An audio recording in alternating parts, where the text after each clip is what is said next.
SSC এবং HSC দুই পরীক্ষার্থীদের জন্যই আজকের এই নিউজটি।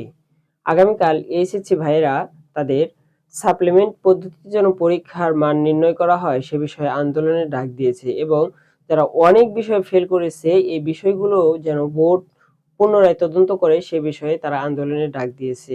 তবে এখান থেকে একটি বিষয় কিন্তু স্পষ্ট হয় যে এই যে বোর্ড চ্যালেঞ্জের যে সিস্টেমটা চালু রয়েছে, এই বোর্ড চ্যালেঞ্জের সিস্টেমে শিক্ষা বোর্ড শিক্ষার্থীদের থেকে এখন প্রায় 100 কোটি টাকা হাতিয়ে নিচ্ছে।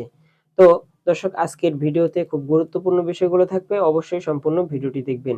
আগামীকাল এইচএসসি পরীক্ষার্থীরা তাদের পরীক্ষার ফলাফল যে অকৃতকার্য হয়েছে সেটার সংশোধনের দাবিতে রাজপথে আন্দোলন করবে।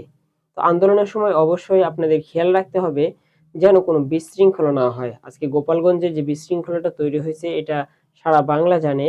তো আগামীকাল যেন এরকম কোনো বিশৃঙ্খলা না হয়, আপনারা শান্তিপূর্ণভাবে আপনাদের আন্দোলন করবেন, আপনাদের দাবিগুলো মানুষের নিকট, শিক্ষা মন্ত্রণালয়ের নিকট তুলে ধরবেন।